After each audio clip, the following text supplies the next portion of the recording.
everyone, and thank you for joining us at the ever-improving No Soundbites Allowed podcast. My name is Michael Vasquez. We thank you for joining us in this adventure of describing the politics that go on in our nation on a personal and local level as often as possible, giving you, the audience, more than just 30 seconds to understand what's going on in our nation. We look forward to joining you as we go. Just sit back, enjoy the ride. Please remember, if you like the episodes, like it, share it, let other people know, and if you can, please donate, even if it's $2, even if it's $5, because it all makes a difference. We thank you, and here we go. Hello, everybody, and thank you for joining us at the No Soundbites Allowed podcast. I'm happy to be here with you. This is your host, Michael Voss, the Dragon of the Southern Tier, and I'm having a great day, and I hope everyone else is too, and I thank you, each and every one of you, for being here and joining us, because you make the difference. You're the reason why I do this every week. And as a lot of people may notice, this is a little different of a format. We're trying out some new software, trying a few different things. Hopefully, you'll find it interesting. I look forward to your comments, telling me if you like it, you hate it, how we can improve it. Then we'll try a few things. And please bear with me in this episode as we go through, because still learning the technology a little bit. It's not exactly perfected yet. So we're going to be trying a few different things. Before I start off, let me first mention that on Saturday, for those of you in Broome County in the Binghmton region, on Saturday, October 13th, there is going to be an event at Ross Park. It's being put on by John Cordisco, and it'll be attended by the mayor of Binghmton. It'll be at Ross Park from 11 a.m. until 2 p.m., and it's a chess introduction. It's a charitable event. They're going to be giving away chessboards for children and for adults to introduce people to the game of chess. John Cordisco is a rated chess player, and he promotes this every year. He helps to introduce children to chess, and those who are intermediate players or even advanced. He does do speed chess matches with them to help them learn and improve on their game. And they'll be giving away chessboards, not just the little cheap ones, but nice chess sets that have all been donated just for this event. The mayor's coming down, Mayor Rich David, and I expect that he's going to be playing some chess as well. And it'll be a nice, fun time for everyone. I know the mayor will be there from 11 until about noon, but John Cordisco will be at the event in the pavilion at Ross Park until 2 p.m. So if you have some interest in learning about chess or becoming more familiar with it, please come on down to Ross Park in Broome County in the Binghmton area and enjoy this. It's a great family event, and it's free. So that's always a good thing. So I wanted to mention that. And I also, as I get used to this format and as I'm trying to do a few things with it, so bear with me as it keeps going. But one of the things I want to talk about today is civility. And it's an issue that's not new. We've been talking about it. I've written articles about it. It's been in the public attention for a long time, and we'll hear about it again going forward. But it's been taking on new meaning and new dimensions as we've been going forward, especially since the election of President Trump in 2016. And it's just been getting worse and worse, I think.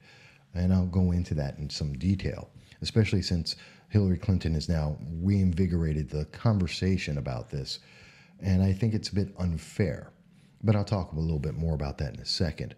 What I also want to speak about at this moment is some other news that you probably also didn't notice, as everyone's still continuing to talk about the Kavanaugh nomination and actually confirmation and Justice Brett Kavanaugh on the Supreme Court as he's taking on cases right now.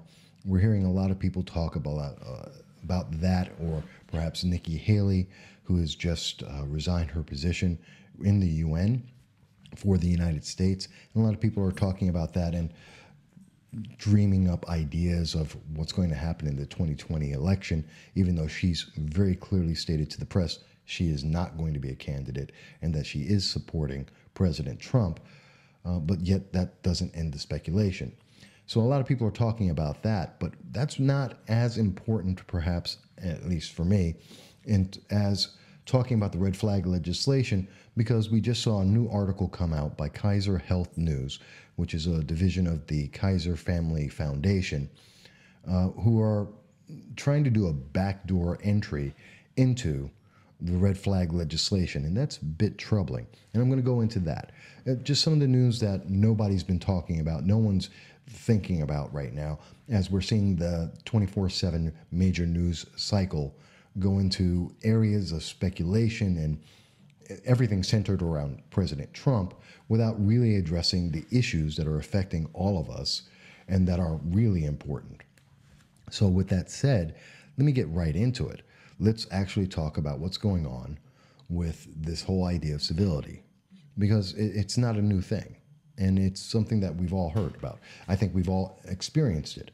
I, as a conservative Republican, a black and Hispanic conservative Republican, face this all the time. I've had conversations walking down the street at local venues, just enjoying myself, where I have individuals of various political parties, but especially the far left, that'll engage me in conversation and attack me for having the right to be a conservative and a Republican because I'm a person of color. Because I'm a person of color, I'm not supposed to be a conservative or a Republican, that this is somehow a betrayal of I don't know what. Their impression of what I'm supposed to be, which I tend to believe is a racist kind of statement, but beyond that. And I think many people have run into this because it's not just on the left or the far left, but we see this happen with people on the right, where, and just in general in our society right now, we're very divided and we're pushing against each other. And people are using various ists and isms, I mean, racist, ageist, sexist, I mean, all the ists and the isms that are out there to label people, to silence people, to be able to stop, to try and stop them from speaking, to disvalue their, or devalue, excuse me, to devalue the worth in conversation that someone may have. And it's a little bit, well, it's very aggravating, but it's so rampant right now. And where has this all come from? I mean, when did this start? And that's a big question that we really need to look into, because it's not a new thing, and it's been getting worse and worse. And I tell you that in my experience, the people who are the biggest, have the biggest voice about saying that there's no civility or that they shouldn't give any civility, and how dare people have conversations without being civil, the ones who are making the most noise about that, I find to be the people who are the least civil in that process. And I hear it all the time. I was over at when Representative Devin Nunes of the House Intelligence Committee, the chairman, came into Binghmton, New York, along with Representative Claudia Tenney. This was about a month and a half ago. And he came in, and I was recording that event, and I was trying to get conversations with the general public, and I constantly was told that I should leave, that I cannot tape this. I'm there with 4 other major news stations. We're all doing the same thing, trying to get interviews with the individuals who are protesting the event to ask them why. And I had a person, the organizer, Lori, of the Indivisible New York organization, come up with a bullhorn and start shouting me down so I can't ask people questions, walking up and down the entire line of all the protesters saying, you can't speak to him because he's a Republican, and you can't answer his questions, demanding that people can't answer the question, why are you here? Which is a very simple question, which I did publish that video. So it's very incivil. And watching people, and we've all seen video of some of the protests throughout the nation, where large crowds of individuals are screaming at others and telling them that they should be ashamed of themselves, to have shame, and how dare they have a political opinion that's not the same as the protesters. We've seen that in the various restaurants throughout the nation, where we've had various figures in the Trump administration, as well as just members of elected office and even individuals who just work in the government, who have been forced to leave restaurants because either the restaurant won't serve them, or that groups of protesters are following them and interrupting their ability to have a meal YouTube's got lots of videos of this, of well-noted individuals and those who are lesser known. That is a lack of civility. That is a problem. That is a major problem in our society right now. That you can't, for some reason, if you don't agree with someone's position, then you're supposed to be upset about that. You should be ashamed of that, that somehow you've done something wrong because of that. That's insane.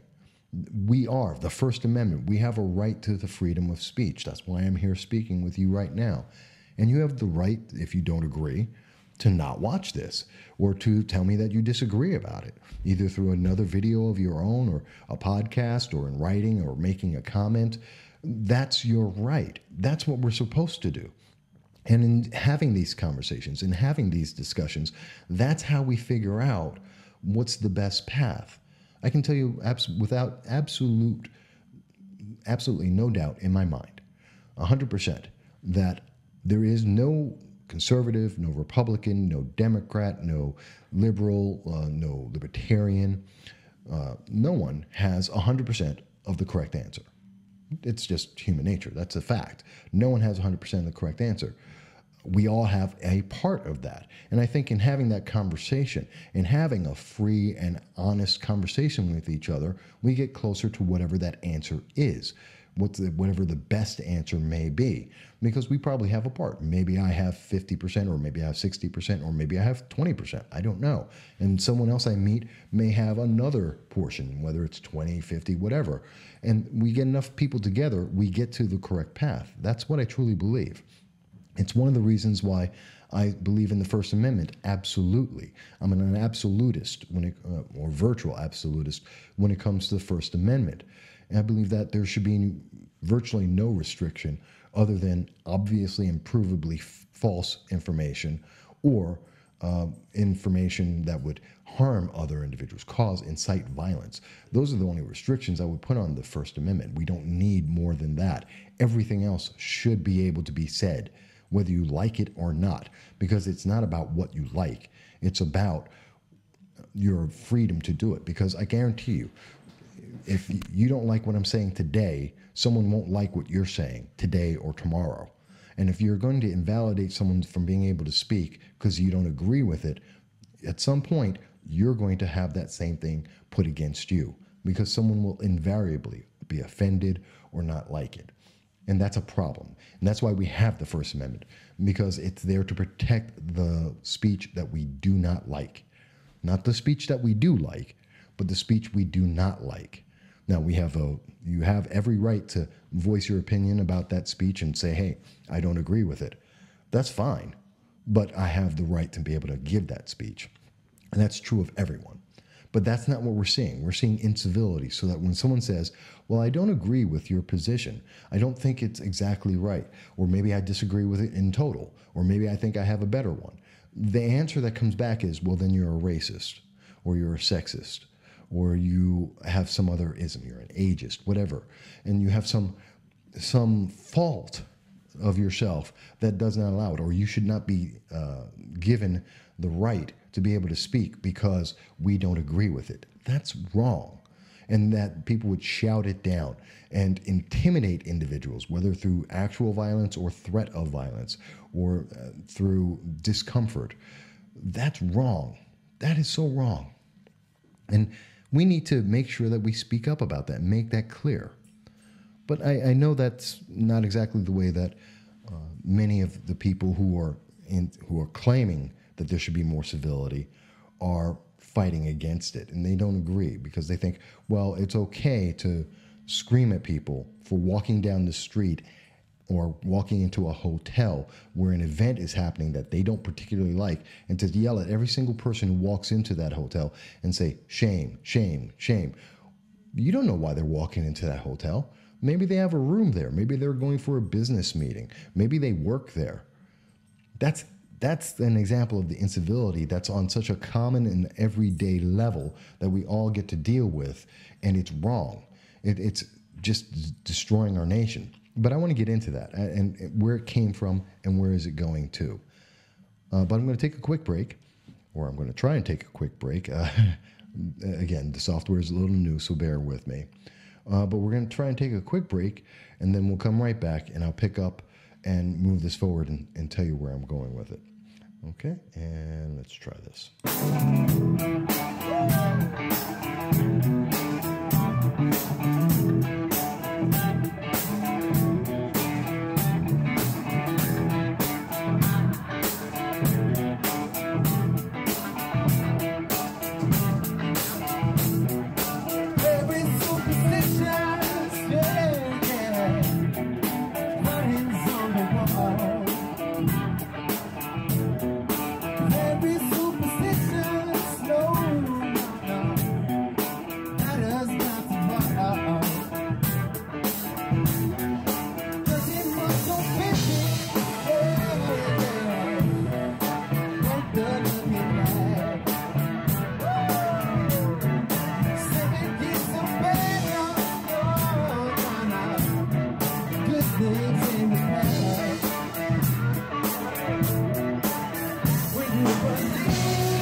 Thank you. I'm back.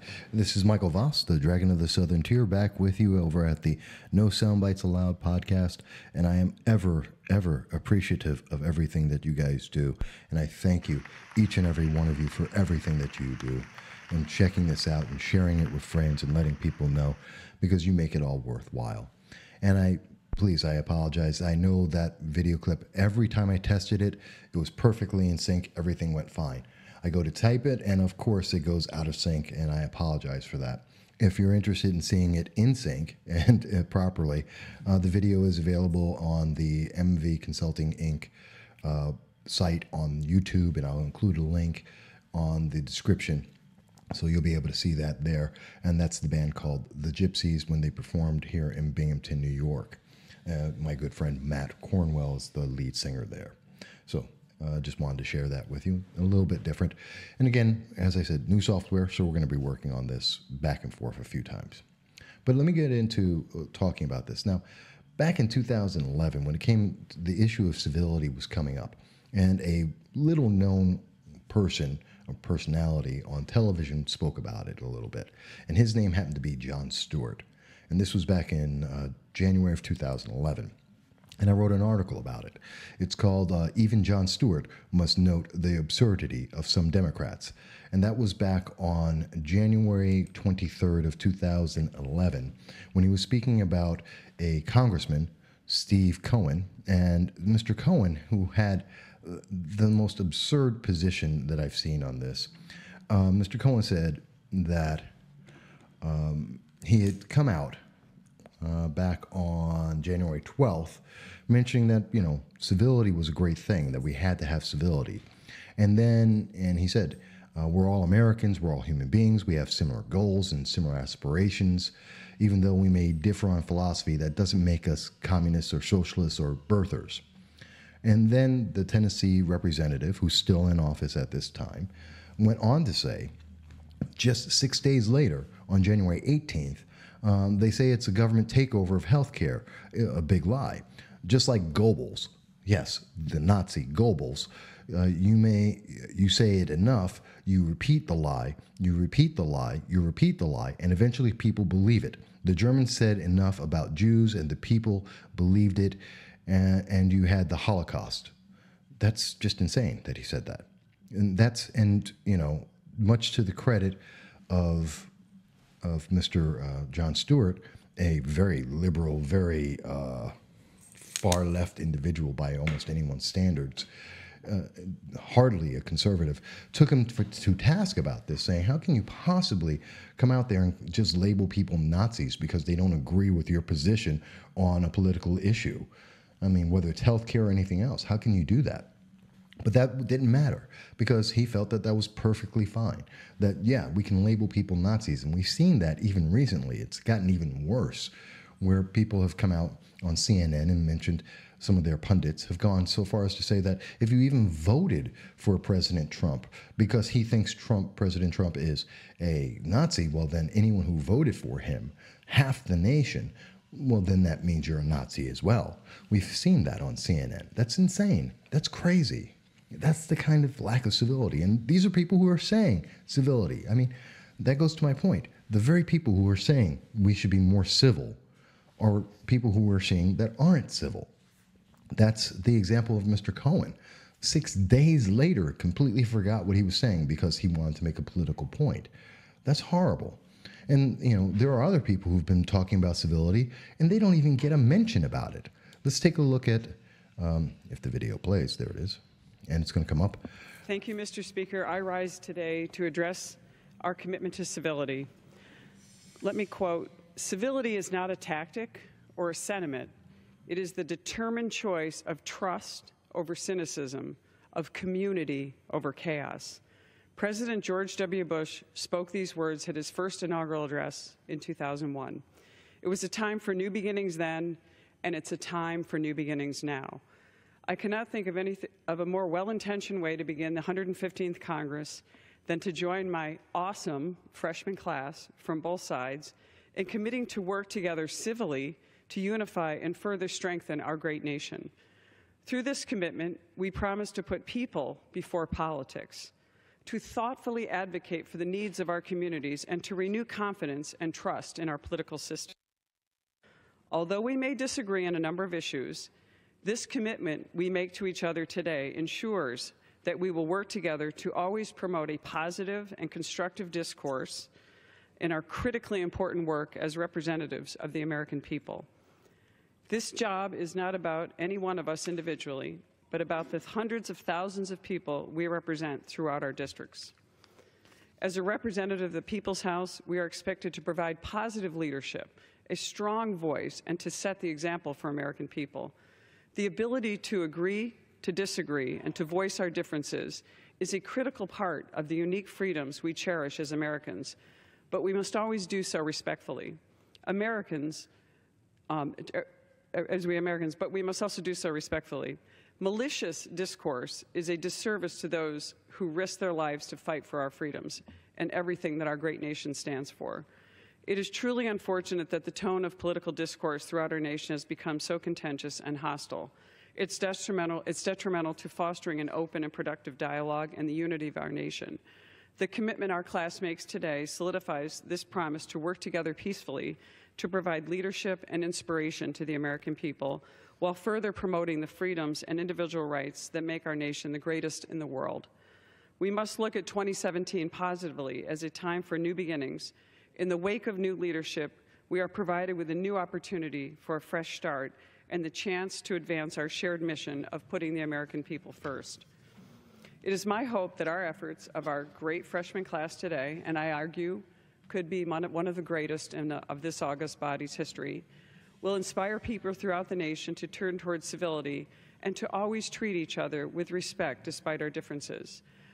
Thank you to my freshman colleagues who have almost all have accepted this particular commitment, and I especially would like to thank the gentleman from Louisiana for leading us on this very important issue. I yield back.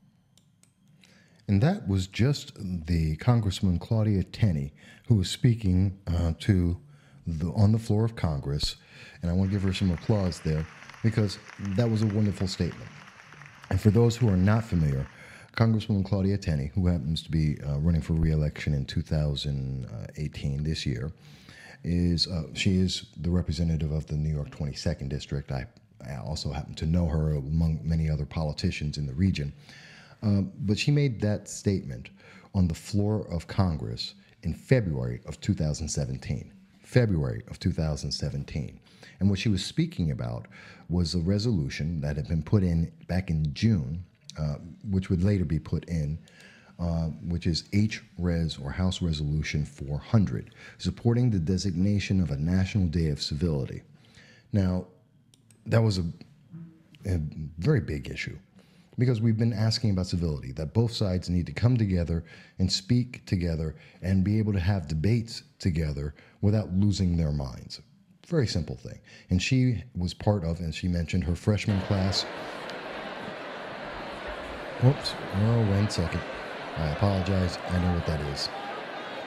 And I will take care of it in a second. Come on. What's this? Come on.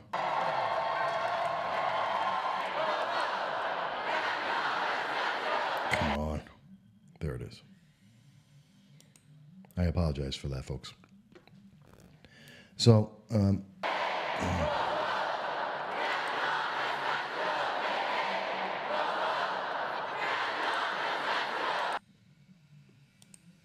sorry about that. That was the technical glitch there. I apologize for that. So that was her freshman class in Congress.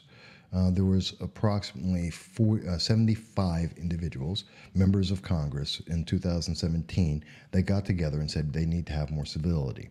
There was about 41 Democrats and 35 Republicans in that class that all signed this bill and all agreed with that.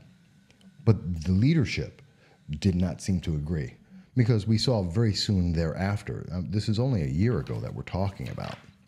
And in that time, what happened is we started to see things like Cory Booker and Senator Cory Booker and Representative Maxine Waters very, very publicly come out and say that, well, they don't care.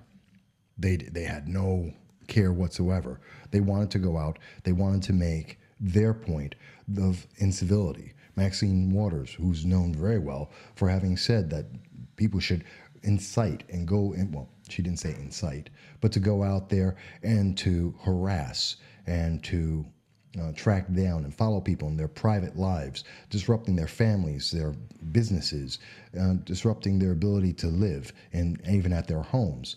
That's not civility. That's not what was in House Resolution 400. That's not what the freshman class, 75 members of Congress, all agreed on. And by the way, House Resolution 400, over a year now, still has not been passed because the main leadership don't care about it, because incivility is actually what they're looking for. And we see that with Representative Maxine Waters, who was out there and continues to be inciting people, saying that they should disrupt and that they should cause dysfunction in the government because they don't agree with someone's political beliefs. That is insane. That is horrible.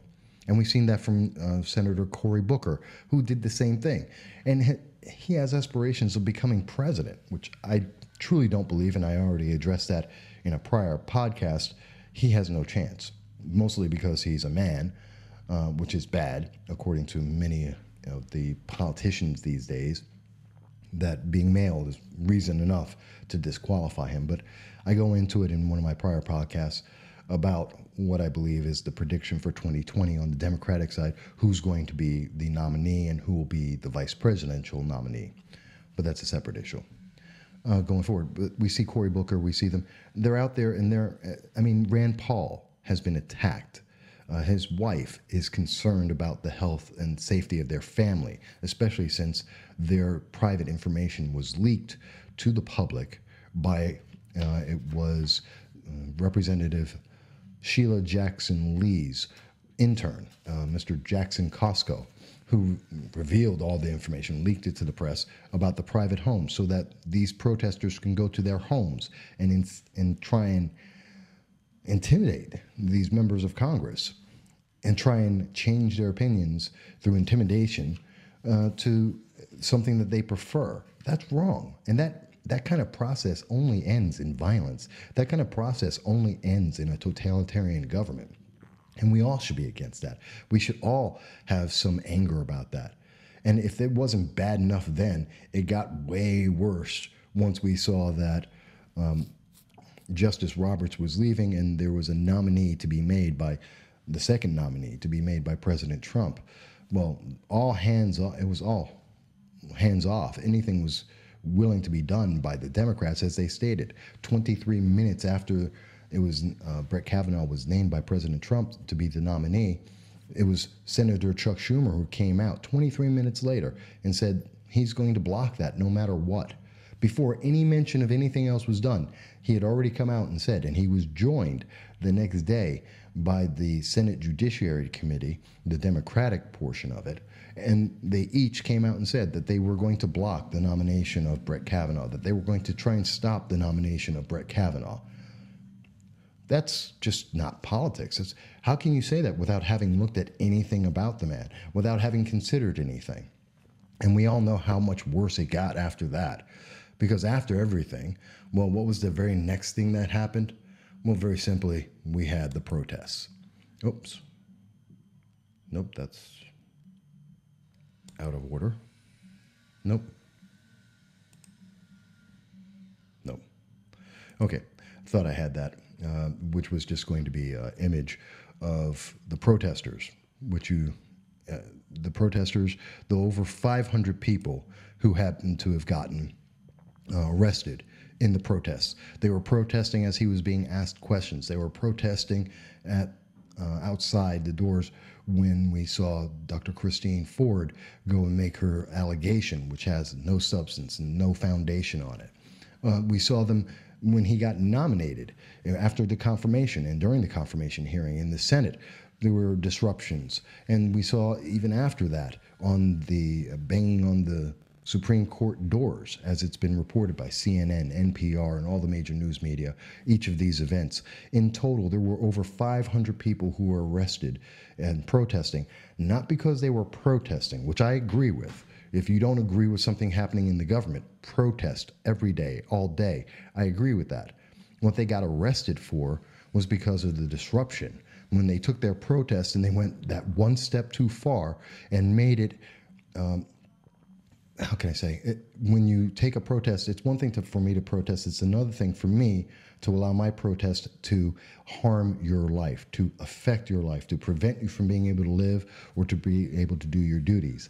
Now you've gone too far. You've crossed that line. It's no longer just you making your voice be heard, your First Amendment right.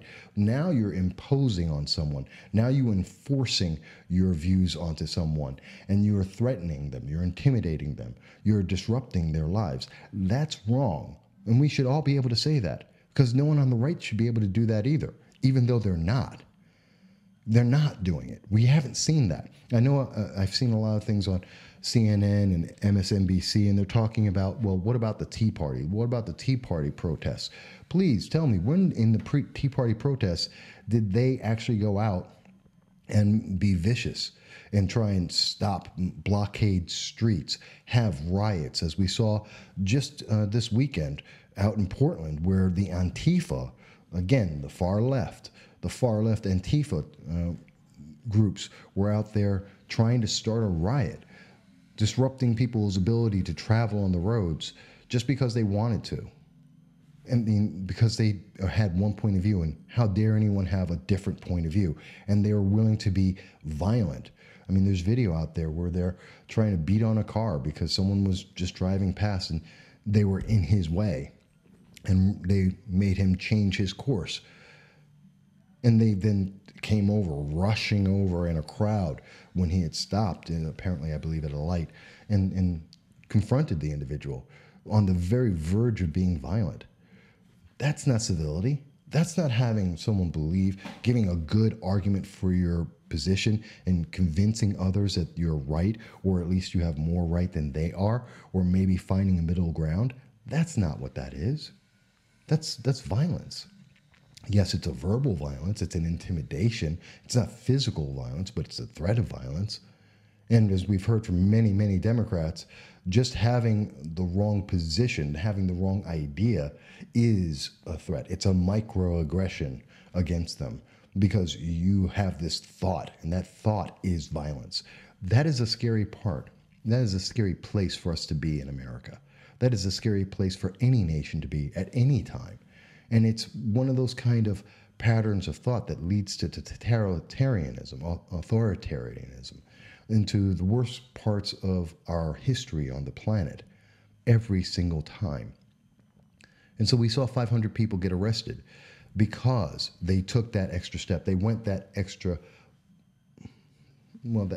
step and just went too far and decided that they needed to be more physical and more intimidating and more restrictive of the rights of others, and to be able to say what they think because they don't respect that. And that's what we're really talking about at the end of the day. It's a lack of respect for anyone who has a view that isn't the same as your own. And that's wrong. We should all have that. We should, at the very least, call it courtesy, call it civility, call it just an awareness that we're not individually the greatest mind in the world, that no philosophy or any political position is absolutely correct. I mean, just in that minor acknowledgement that we're human beings, and that means that innately we're never 100% correct, and anything that we do is never 100% perfect, that you should give that other side the opportunity to hear and to speak and to understand and to be convinced by logic and reason rather than emotion run rampant. I mean, I don't think that's a lot to ask for, but yet that's not what we're seeing. And that gets us to Hillary Clinton. And Hillary Clinton today came out and made her statement, there it is, where she said, speaking with Christiane Amanpour, that, quote, "You cannot be civil with a political party that wants you to destroy what you stand for, what you care about," end quote. And you know what? I agree with her. I agree a lot with Hillary Clinton. She's right that you can't be civil with a political party that wants to destroy. And guess what? Who are we seeing that with? The Democratic Party. Again, Look at the far left, Antifa. Do I need to say more? Well, we can, because there's Maxine Waters, there's Senator Cory Booker. We're able to see, there are many examples that we can point to. Even going back to 2011, again, Representative Cohen out of Tennessee, where we're seeing that the Democrats are the ones who are being absolutely incivil. Remember when we had the discussion, when we saw in the Kavanaugh case, what was going on there? Democrats were trying to hype the emotional aspects of this, and Republicans were actually trying to just deal with it, giving Dr. Ford the opportunity to be able to speak, giving her the opportunity to be investigated, to try and find any evidence of what she said, to give her every option and opportunity to prove her case. And if that had happened, we wouldn't see Brett Kavanaugh being a justice. We would see him replaced. But that's not the case. But no, it was because the Senate came to a conclusion separate of what Hillary Clinton liked, and because Democrats have been bullies, and Republicans are starting to not back down, to actually stand up and stand for the issues that they believe in. Well, now that's just wrong. Oh no, that's not civil. That's not civil at all. I mean, that's just crazy. And she even went even further when she had mentioned that she had spoken to Politico, as they reported, that she said, quote, civility can start again when the Democrats take the House. And to be very exact on what she said, her statement was, in fact, and I'm bringing that up on my own. No, I'm not. Well, it's in the article. Sorry, the system, again, it's a little twitchy here. But what she had said was essentially that Democrats will only be able to have a civil discussion, and should only try to have a civil discussion once they are in power. So power determines who's civil. If we are in power, then we can be civil. And if we are not in power, well, then we can be incivil. We can be riotous. That's insane. The inherent danger of that statement is just mind-boggling. And that's why Senator Heitkamp, she's come out and she rejected that completely. She thought that it's a horrible and dumb statement. And I agree with her on that, even though she is a Democrat. Because that statement that we can only be civil, or we should only be civil when we're in power, that's a dangerous precedent. It's insane. And I think it's very, very troubling. But I want to take a break. That went a little bit longer than I expected. But I'm going to take a quick break, and then I'm going to come back, and we're going to actually switch subjects, sort of, and talk about the red flag legislation, which kind of follows into the same line. But I'll go into that in some more detail.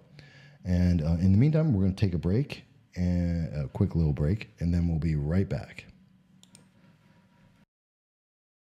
Are we live?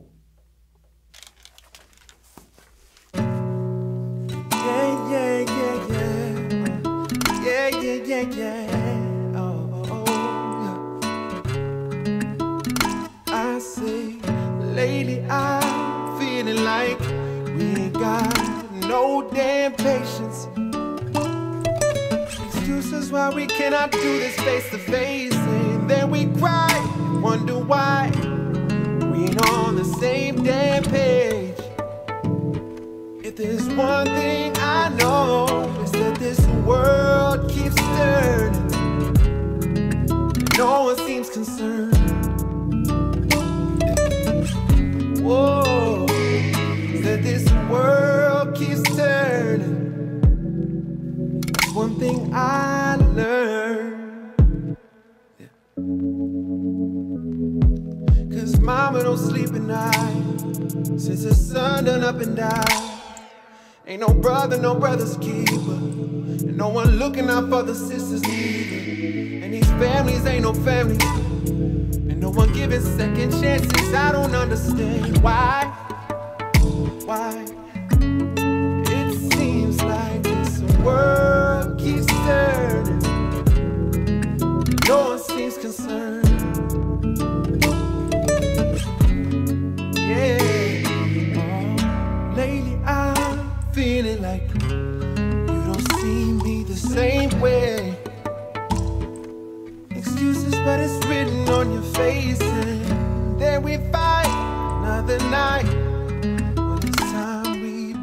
wasting.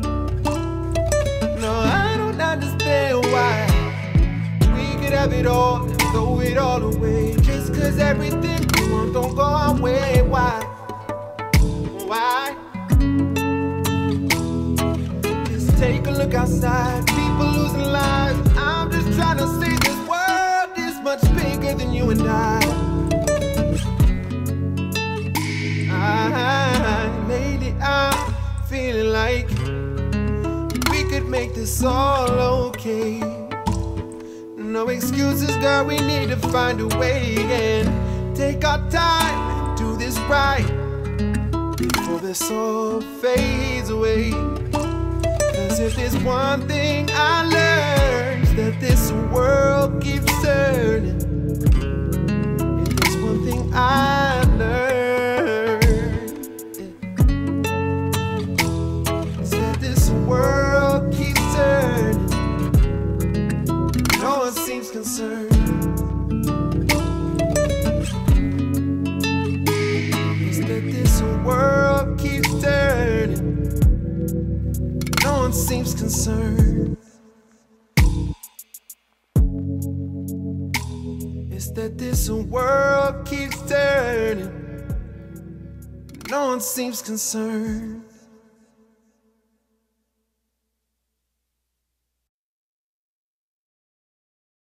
Thank you for joining me back here at the No Soundbites Allowed podcast.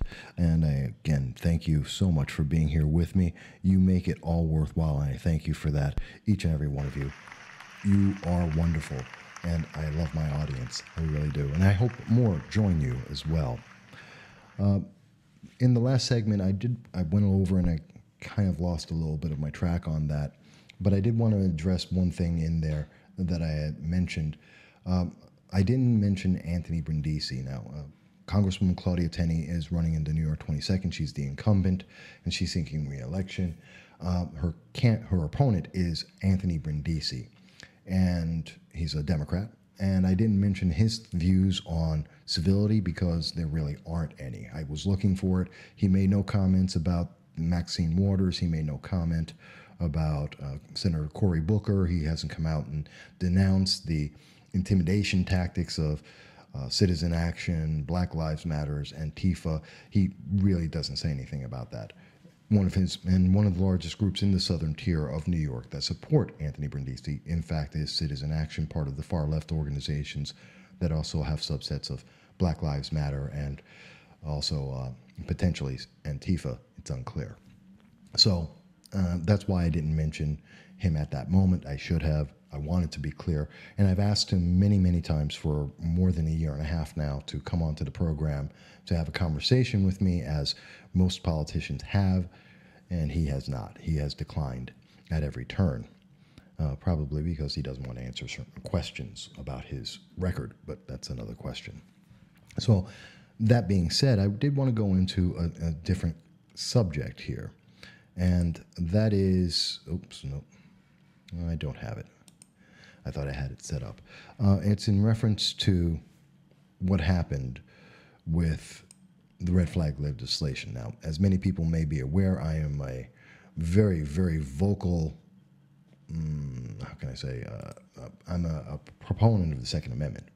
I stand behind the Second Amendment, absolutely. But, oops, did this just stop? Okay, it's back. Again, certain glitches with technology right now. It's a little bit not quite the way I would like it. But that being said, I'm a proponent of the Second Amendment. I'm a strong advocate for it. I am very much against the red flag legislation. I had a speech that I recently did at the SUNY Broome College on that subject, and I look forward to talking to people more and more about it. I've done research for over 6 months now on this, and I see absolutely nothing positive about it. In every case that I've been able to look up in each state that has adopted this, what we've seen is a removal of due process.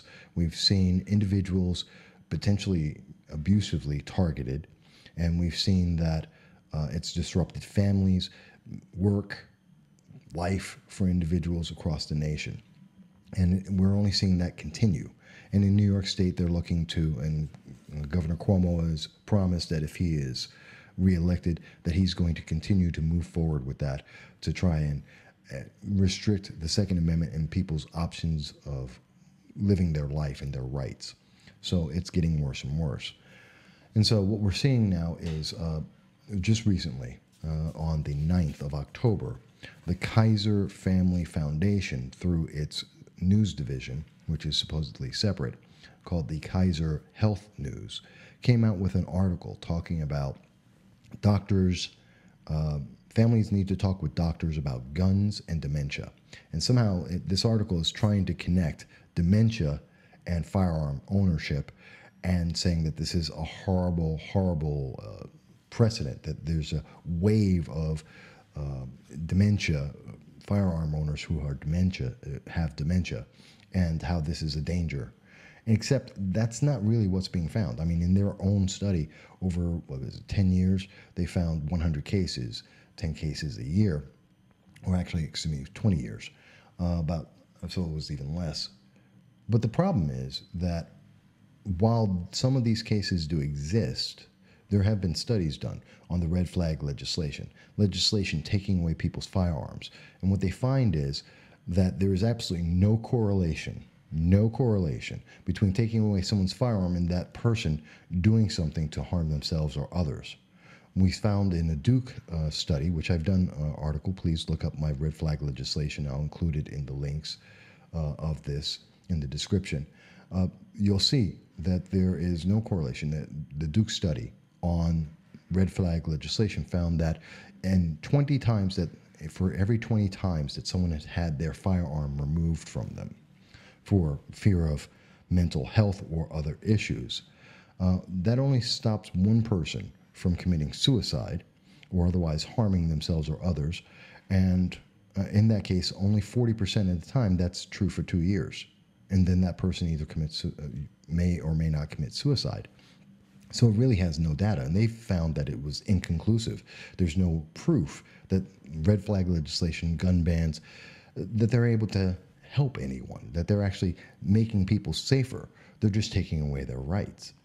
And so now you have this organization, which is supposedly, it's completely separate of Kaiser Industries, which is the healthcare company.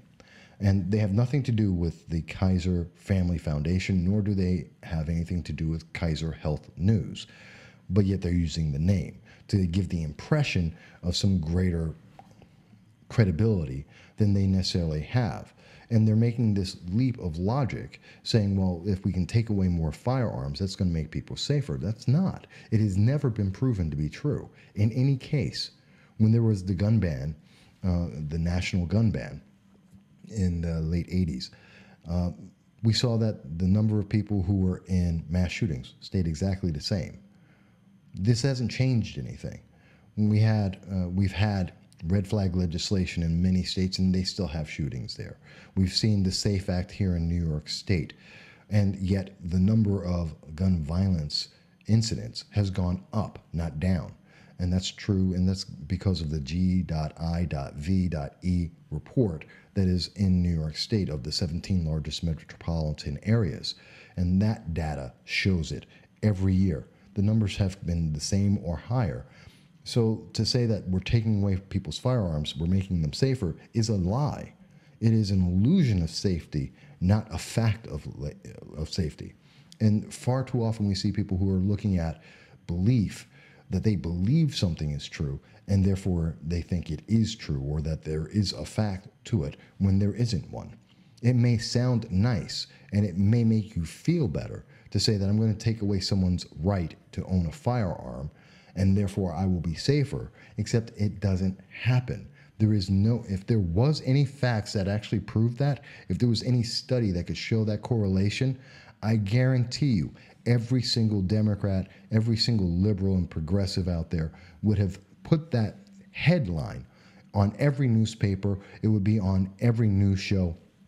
There wouldn't be an issue. There wouldn't be a conversation about this, except it doesn't exist. The data isn't there. There is no proof of this. If they had any shred of actual proof about it, you'd already know about it. It would be everywhere. They would waste no time and spend all the money they could in every election and in between elections telling people that we have to take away the firearms to make people safe because it's proven.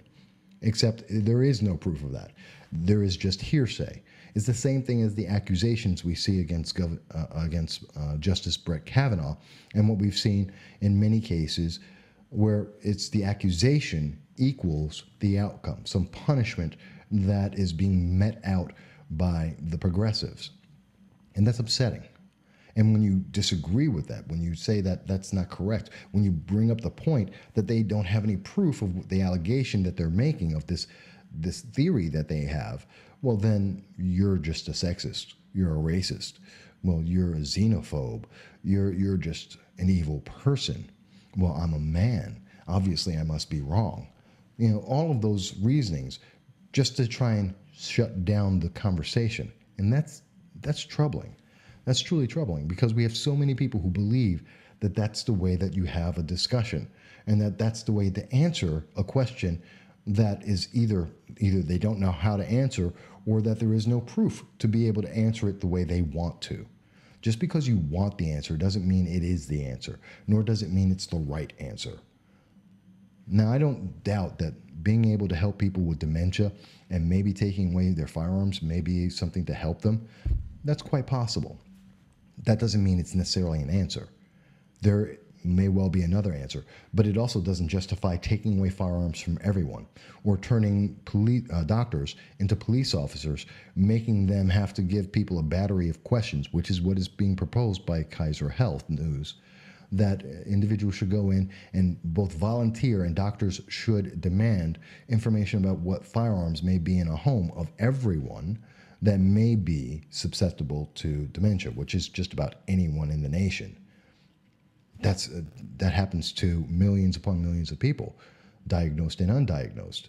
And so they're looking for the doctors to become police officers and to be members of the court to try and justify whether or not someone should have their firearms taken away from them based on a potential medical diagnosis that may or may not actually confer some kind of danger to anyone. That's troubling to me. It should be troubling to everyone. And much like the question of civility, we should ask the question, is this the right thing to do? Is this the right process? Does this actually help anyone? Does this help the argument and the discussion? Is it a benefit? Because I think in all those cases, the answer is no. Both in the way that the Democrats and progressives and many of them on the far left have taken the discussion of civility and denied it, now going to so far as to deny it with Hillary Clinton and say that it's not even necessary to do. And then on the other end, what we see is here with healthcare, where we're going to punish people for not agreeing. That's wrong. Now, I've said a lot of things in this episode, and I hope that you find it interesting. I look forward to people's comments. I'm going to be trying to I'm going to work with the software here and try and get it tweaked a little bit better. So I apologize for any of the errors, any of the difficulties you may have encountered as you're watching this, and I apologize for that. I will get better at it. I look forward to hearing your comments. Do you like it? Do you like the format, the way it's been designed? Is there a way that I can improve it? I'm looking forward to doing this on a live podcast so that you can have a live interaction with me, either on YouTube Live, or expanding the Facebook Live format. And so I'll be trying both of those as well, and other ways to try and be more interactive. But I look forward to hearing from you. I do value your thoughts, whether you agree with me or not. Please give me a reason. Tell me why I'm wrong. I like to hear that. Something more than you're just a racist, please. I've heard that for far, far too long, and it's just not an answer. Give me a reason. If you disagree, if you agree, let me know why. Please share this. Let others know. And most of all, most importantly, please be well. And I look forward to seeing you again in the next week. Thank you.